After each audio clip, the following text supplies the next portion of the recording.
The Jim Harbaugh suspension is back on. 3 games this year.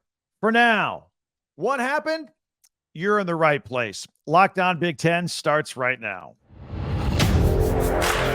You are Locked On Big Ten, your daily podcast on the Big Ten Conference. Part of the Locked On Podcast Network. Your team every day.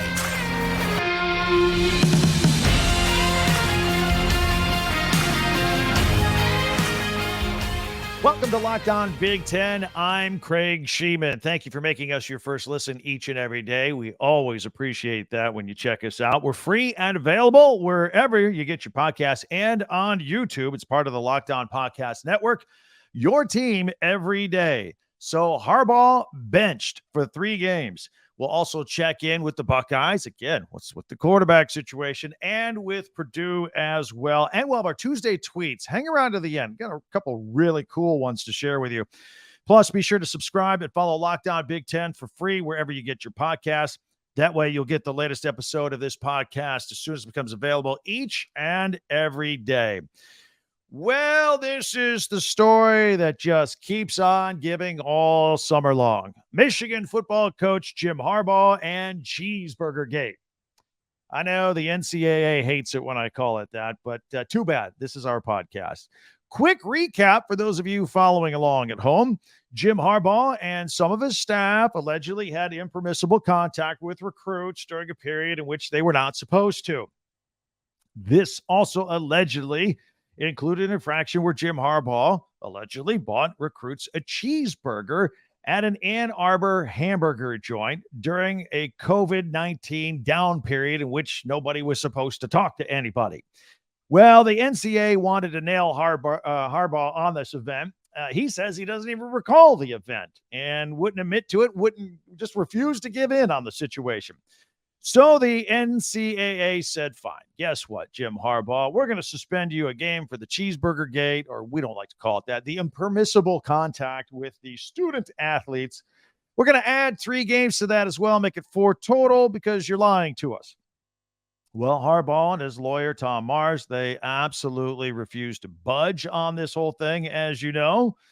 And a few weeks ago, news broke out that the pending suspension for Harbaugh and Mars and presumably the University of Michigan, they're all in negotiations with the NCAA on this matter, and it was going to be 4 games, right?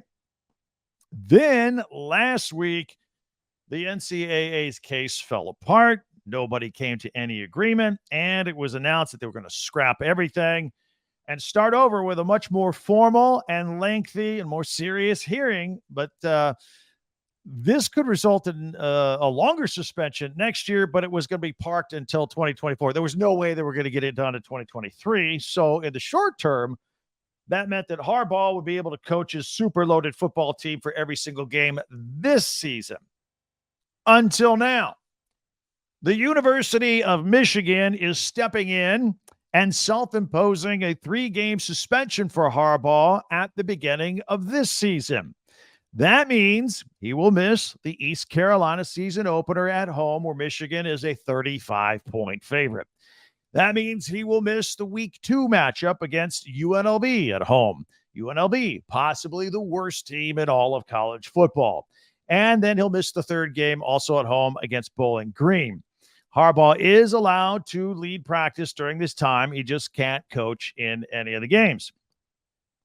It is also not known as of right now who the interim head coach will be.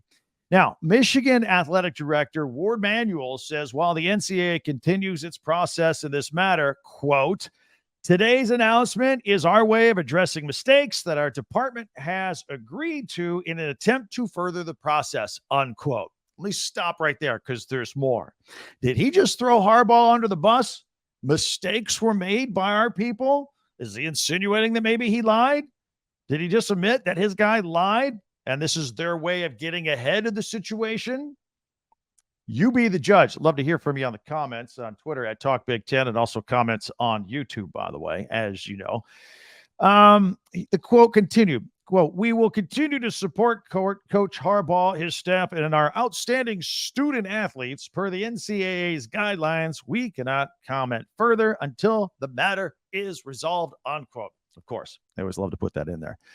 I will add that the Detroit Free Press said it did not know if this was Michigan's decision alone or if Harbaugh was part of this as a collaborative process in decision-making, or if they kind of slapped the bad news on Harbaugh as well. We don't know. We don't know what the situation was behind the scenes. What we do know now is that Harbaugh will make his sideline debut for Michigan's Big Ten opener versus Rutgers on September 23rd. Now, let's talk about something here. Schools typically self-impose penalties on themselves in an attempt to curry some favor with the NCAA when they know something's coming down the pike, when they know they're going to have the hammer laid on them. Say, here, we'll punish ourselves. Maybe the NCAA will go easier on us. Schools rarely self-impose penalties on themselves compared to what they think is coming. So they're going to give themselves 3 games here. Does this mean that they're sitting Harbaugh out for 3 easy games this year in hopes that they get that, it's just still going to be a 4-game suspension to get the 1 game next year and that's it?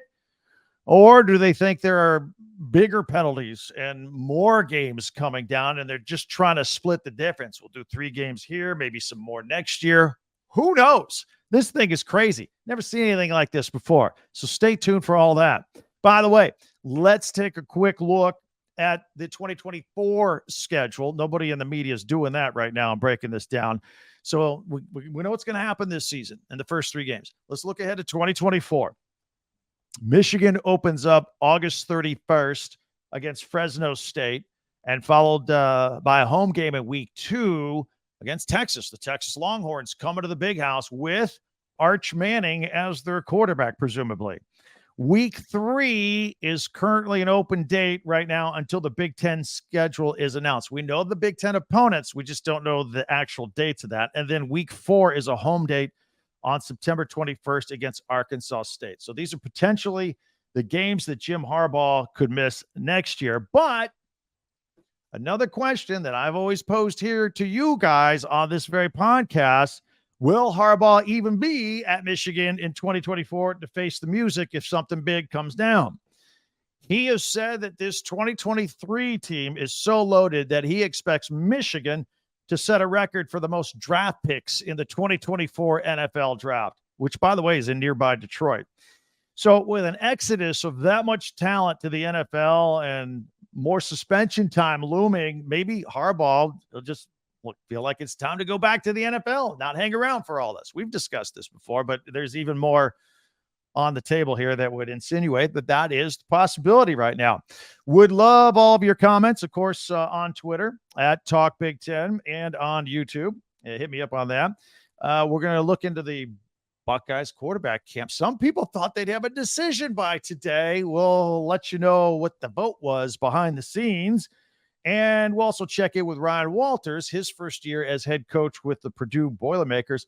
All that is coming up right here on Locked On Big Ten. And Locked On Big Ten is sponsored by Betterhelp. Whether you're dealing with decisions around career, relationships, or anything else, therapy helps you stay connected to what you really want while you navigate life, so you can move forward with confidence and excitement. You can use therapy for, learning positive coping skills in your life, or how to set boundaries, or maybe just be the best version of yourself. So if you're thinking of starting therapy, give BetterHelp a try. It's entirely online, designed to be convenient, flexible, and suited to your schedule. You just fill out a brief questionnaire, you get matched with a licensed therapist, and you can even switch therapists anytime at no additional charge. So let therapy be your map with BetterHelp. Visit betterhelp.com/LockedOnCollege today and get 10% off your first month. That's BetterHelp, HELP.com/LockedOnCollege. So another day has passed And Ryan Day has not named a starting quarterback between Kyle McCord and Devin Brown for the Ohio State Buckeyes. Now, he and his staff, after a scrimmage over the weekend, they took a vote, and it was nearly split 50-50. So I don't know what that tells you. I think with each passing day, this is more favoring Brown than McCord, because McCord was supposed to be the guy going into camp. Now, Ryan Day has always said, look, man, it's going to be an open competition, and it really has been. These are two highly recruited guys. They're battling it out. But their season opener is 11 days away against Indiana in Bloomington, so they want to get that solved. By the way, a couple hours north of Bloomington in West Lafayette, the Purdue Boilermakers are getting ready for their season opener against Fresno State under Boilers' first-year head coach, Ryan Walters. And as you know, Walters comes from Illinois, where he was the defensive coordinator the past couple of years, and a very successful defensive coordinator at that. And now he's bringing his skills to West Lafayette. And he's been pretty busy. He's 37 years old. He's the fourth youngest coach in FBS. He's added 15 kids from the transfer portal to a team that won the Big Ten West last year and was in the Big Ten championship game. So coming into a team that is pretty good and has some talent. He came into a situation where the cupboard definitely was not empty. He didn't have to just revamp everything. Now, their style is going to be different. There's no doubt about that, and we're going to talk about that quite a bit, just a little bit. But I think the most intriguing player that they have of those 15 from the transfer portal, and you heard me talk about him, is Texas quarterback transfer Hudson Card. And he is going to come in here, and they are going to be slinging the football all over the place. They have first-year offensive coordinator Graham Harrell has come into the program. They're just going to spread out the field and throw. And Card has the ability to run if things break down downfield and everybody's all spread out. He's got all that real estate in front of him. That's what they're going to try and do with the Boilermaker offense this year. Now, regarding Graham Harrell, the offensive coordinator, he was a Heisman finalist about 15 years ago. You may remember his name. He played for Mike Leach at Texas Tech, and then he coached under the late Mike Leach at Washington State. And I've always loved Mike Leach, always loved covering him. He was funny. He had a great personality. But if you know one thing about Mike Leach when he was around, if he could, he would go an entire football game without running the ball once. That guy loved to throw and put up some numbers. And that's what Purdue is going to try and do on offense this year. Now, if they do have to run the ball, they've got Devin Maccabee, who was a walk-on freshman last year, but he set a Purdue freshman record with 4 100-yard games. That got a lot of people's attention last year, and he ran for 968 yards, just a hair short of 1,000. By the way, fun fact for trivia, Purdue has not had a 1,000-yard rusher for 14 straight years, and I'm not so sure they'll do it again this year with all the passing that they're going to do. But a cool feel-good story. When Ryan Walters showed up in front of the team, he did give Maccabee a scholarship right in front of everybody and said, did a job well done last year, and he definitely earned it. So that was a cool moment for sure. As far as Walters, at his side will be defensive coordinator Kevin Kane. He comes with him from Illinois. They worked together hand in hand at Illinois back in the day, where Walters was a defensive coordinator and Kane was on his staff, and he was his main guy. Those guys communicated all the time. Where Walters was up in the booth, Kane was down on the sideline, and they've got great communication. So that should be a pretty easy transition for them this year. Walters himself says so far his biggest adjustment has just been the constant recognition. Like, he can't go through West Lafayette anymore, just like incognito. He's the head coach. Everybody wants to talk to him, say hello, get an autograph, shake his hand, and wish him well. So he's kind of getting used to that, being out and about in the Purdue community, and have to handle all the non-football items that head coaches have to do. So that's what he said has been his biggest adjustment so far. You look at Purdue's schedule, it is going to be pretty tough. They have 11 of their 12 games against Power 5 schools. Their crossover games being in the Big Ten are going to be both Michigan and Ohio State. They're going to have to take those two on this year. The only team that's not a Power 5 on the schedule is Fresno State, but they won 10 games last year. So I don't know that that's going to be so easy as well. By the way, another fun fact, side note here, Ryan Walters' mom will be singing the national anthem when Purdue takes the field for week 1, the game against Fresno State. So he was asked about that. Who's going to be more nervous? Him getting ready to coach his first game as a Boilermakers head coach, or his mom rolling out there to sing the national anthem? He says, definitely mom will be more nervous than me. He says, I don't ever get nervous. I'm prepared and I'm ready to go. Very cool. So look for that for week 1, Boilermaker fan. That's pretty good. I want to thank everybody also for making Locked On Big Ten your first listen each and every day. Our next show is going to have the latest from all the training camps. Keep an eye. Stories pop up like the Harbaugh thing did today, and the 3-game suspension. I'm sure something else will pop up its head tomorrow too. So we'll dig into that. We always have fun doing that for you guys. And also, our Locked On Big Ten Roundtable with the other Locked On hosts and colleagues is out. It's released. Check it out. It is called the Ultimate College Football Preview on Locked On Big Ten. And you can get the insight to all the teams in the Big Ten and their podcasters from Locked On. Meanwhile, be sure to subscribe. I don't know if you've noticed, but we are just, thanks to you guys, we are skyrocketing. We're going to hit 3,000. The last time I checked, we're about 150 away. Push us over the top if you have. Just click on subscribe. It's free. It's right there, and you'll be helping us out. Also, if you've already done that, please share us with somebody that you're thinking about. I know so-and-so. They're a Big Ten alum. I bet they would like this podcast. Share it with them. Send them via Twitter or text or whatever you want to email. I don't care. It'd be great if you could just share it along. Follow and like Locked On Big Ten, and you'll be doing me a personal favor, which I will thank you for. Coming up, our next weekly feature, it is Tuesday Tweets. There are some great ones coming up right here on Locked On Big Ten. Football season is about to kick off, and FanDuel is giving you the chance to win all season long. Because right now, when you bet on a Super Bowl winner, you can get bonus bets every time they win in the regular season. That's right. It's great. Just pick any team to win the Super Bowl, and you get bonus bets for every victory. And I've done my homework for you. Just check it out. I like to do this. Kansas City's plus 600 to win the Super Bowl. The Eagles plus 800. That hasn't changed. But the Bills, last week when I told you about it, they were plus 1,000. Now they're plus 900. So those odds are changing.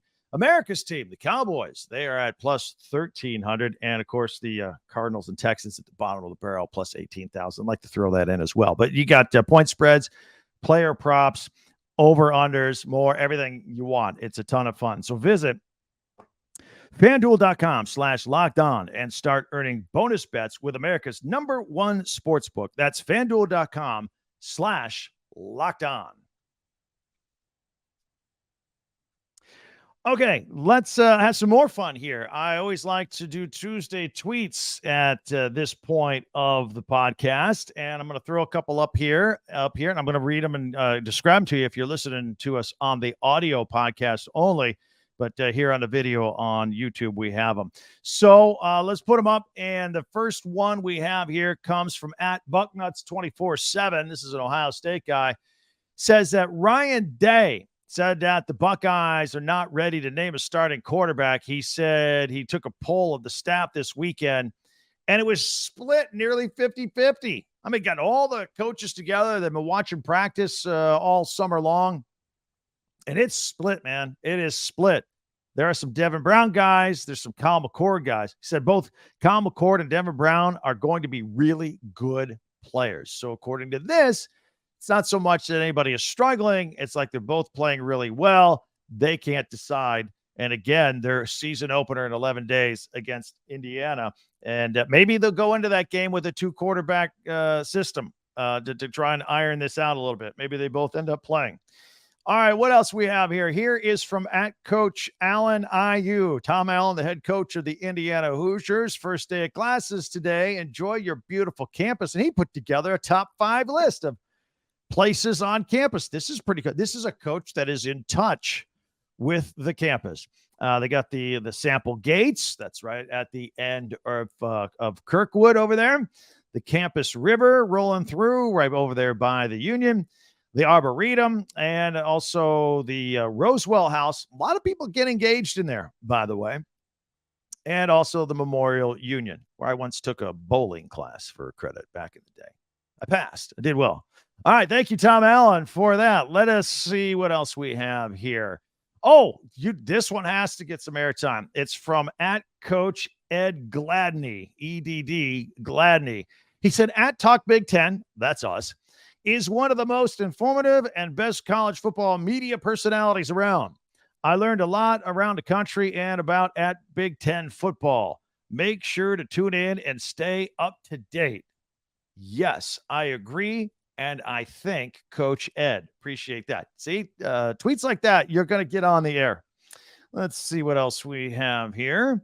This is at Big Ten football. It is a video of Aiden OConnell, the former Purdue quarterback. If you've lost track of him, he is with the Las Vegas Raiders now. He's back up to Jimmy G, but the word is he is tearing it up. High completion rate. Everybody very impressed with Aiden OConnell.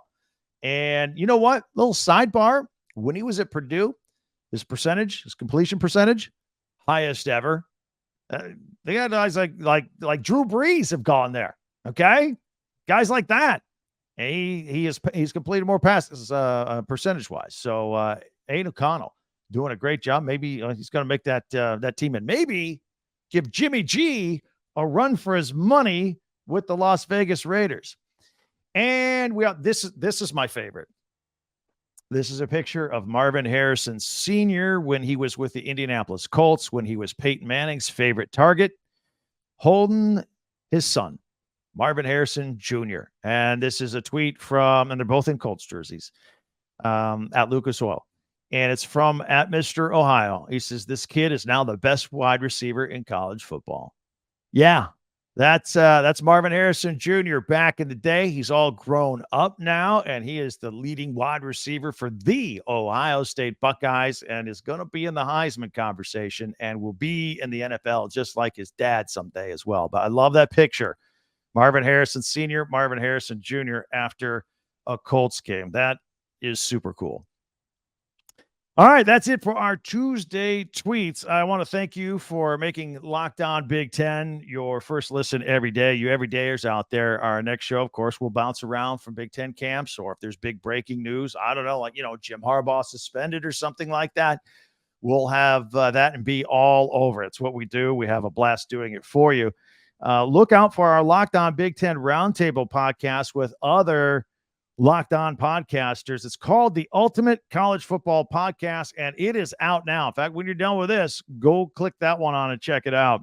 Many ways for you to interact with me on Twitter at TalkBig10, and also be sure to subscribe and follow this podcast right now on your favorite podcast app, and you'll get the latest episode of Locked On Big Ten as soon as it becomes available each and every day. Again, I invite you to go out and check out the Ultimate College Football Podcast now, as soon as you're done with this. In the meantime, everybody, have yourself a great day. I certainly appreciated the time together. We'll do it all again tomorrow.